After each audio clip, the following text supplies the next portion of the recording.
Alors, on en arrive finalement à la première question qu'on évoquait tout à l'heure. Qu'est-ce qu'une communauté apprenante? On parle de peer learning, de social learning, de peer doing quand on fait passer la communauté à l'action. Et en fait, ça consiste à expérimenter des actions concrètes et échanger entre pairs pour apprendre des autres, pour chacun apporter sa petite pierre à l'édifice, partager ses savoirs, donc grandir ensemble et, in fine, mieux retenir les notions de management que dans une formation classique. Donc, très concrètement, derrière les deux mots communauté et apprenante, qu'est-ce qu'il y a? Derrière communauté, il y a la notion de groupe, d'échange entre pairs, d'envie, de fil rouge, de points communs que l'on se trouve dans cette quête d'apprentissage. Et dans apprenante, il y a la notion de contenu, il y a la notion de veille, de push, de grandir ensemble et d'échanger. On essaye d'illustrer le fait qu'on fait grandir cette communauté apprenante où on a une communauté qui était peut-être dispersée avec une hétérogénéité forte des pratiques et une solitude aussi, notamment des managers, mais de tout type de communauté. Et grâce à l'ensemble des facteurs clés de succès qu'on va lister maintenant,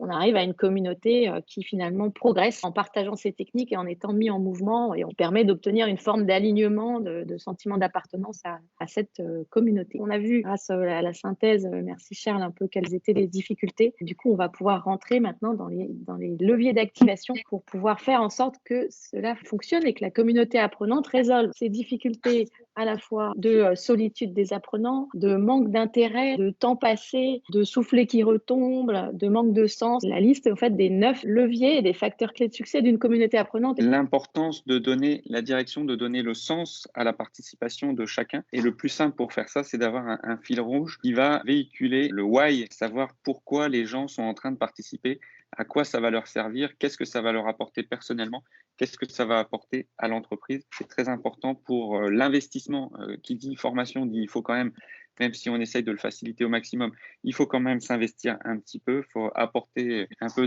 d'énergie dans le dispositif. Et donc, c'est très important de bien insister lors de l'événement de lancement sur le pourquoi, les raisons de ce projet. Ensuite, il y a une autre clé, c'est l'importance d'avoir des cercles d'interaction variés. C'est-à-dire qu'une communauté apprenante n'est pas forcément un groupe tout le temps colossal de, je sais pas, vous avez peut-être une communauté de 200 facilitateurs, de 300 commerciaux. Ils ne sont pas obligés de vivre tous ensemble. C'est un peu comme dans une famille. Donc, pour faire partager une communauté apprenante, c'est important qu'il y ait à la fois des cercles d'interaction en groupe, voire toute votre communauté, en sous-groupe de pairs, en binôme pour vraiment être encore plus sur des discussions de confiance, et même en solo. Tout ce qu'on va vous dire là, c'est très lié au levier de motivation des individus. On se dit, pourquoi j'irais participer à cette communauté? J'irais parce qu'il y a à la fois des groupes, mais aussi des niveaux d'interaction variés. On enchaîne avec le point 3, avoir de la nouveauté régulièrement. C'est important de tout le temps avoir un événement, d'avoir une nouvelle fonctionnalité, d'avoir un nouveau contenu pour peut-être pas rappeler l'effet waouh d'un lancement, mais en tout cas le prolonger, l'entretenir dans la durée. C'est très important pour que tout le monde reste motivé au cours du temps. Oui, et puis c'est notamment, il y a eu beaucoup de commentaires sur le manque d'envie. C'est vrai que la nouveauté fait que ça aussi, ça entretient l'envie.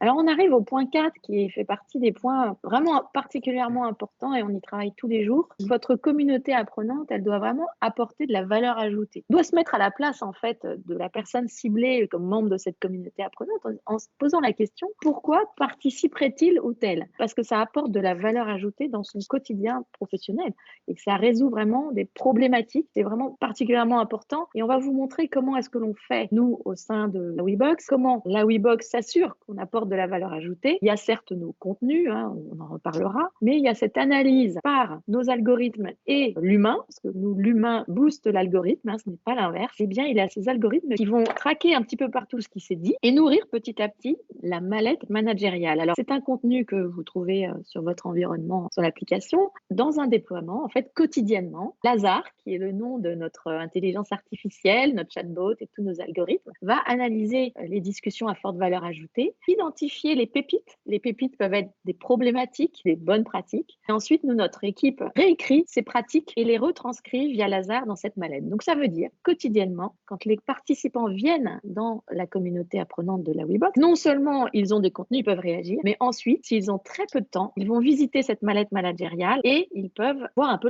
la synthèse de ce qui s'est passé. Et vous allez voir les contributions de Lazare, qui ou bien propose ses propres contributions, et puis parfois, vous allez voir, il dit « grâce à Karine, grâce à Lydie. Et à ce moment-là, c'est qu'il a identifié qu'un participant a dit quelque chose qui était à très forte valeur ajoutée. Et ensuite, nos équipes l'ont restitué. Le cinquième ingrédient, le cinquième levier d'activation d'une communauté apprenante, c'est d'avoir de la spontanéité dans les échanges, du parler. Le but, c'est de ne pas reproduire l'intranet 2.0 dans la poche, parce que c'est un petit peu tue l'amour. Les gens vont se dire, mais je suis encore sur le même environnement de travail. C'est d'essayer d'approcher beaucoup plus l'esprit WhatsApp entre collègues. Et donc, c'est plus proche de l'esprit dans lequel on veut organiser, structurer les discussions dans notre plateforme La WeRoom, parce qu'elles permettent de booster les échanges. Les gens se sentent en confiance rapidement pour échanger entre pairs. Un autre levier pour vos communautés apprenantes, c'est d'avoir quand même un bon paquet de contenu qui soit rodé pour tenir dans le temps. On a vu tout à l'heure dans les difficultés qu'il y avait souvent un essoufflement. Peut-être au début, vous avez un community manager, mais comment tenir des mois et des mois avec toujours cette capacité à maintenir en haleine les participants? Eh bien, il faut vraiment que vous ayez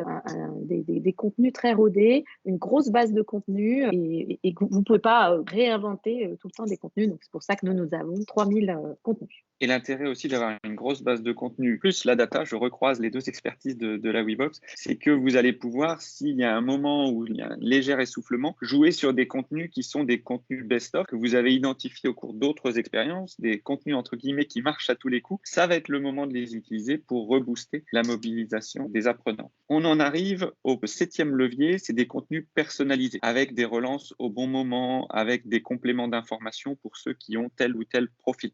Nous allons poursuivre sur les 2 derniers leviers pour activer vos communautés apprenantes. Donc, c'est de la gamification. Alors, pas de la gamification pour être le roi du podium dans l'absolu, mais c'est effectivement pour avoir des points qui génèrent des droits, et ces droits générant des nouvelles fonctionnalités. Et on en arrive au 9e levier, qui est une clé aussi de notre expertise, de notre philosophie de ces communautés apprenantes, c'est le mix de temps synchrone et asynchrone. Alors synchrone, c'est quand on est tous ensemble au même moment en train de partager. Donc ça peut être un temps synchrone de classe virtuelle ou classe présentielle. Ça peut être un événement comme celui de ce matin.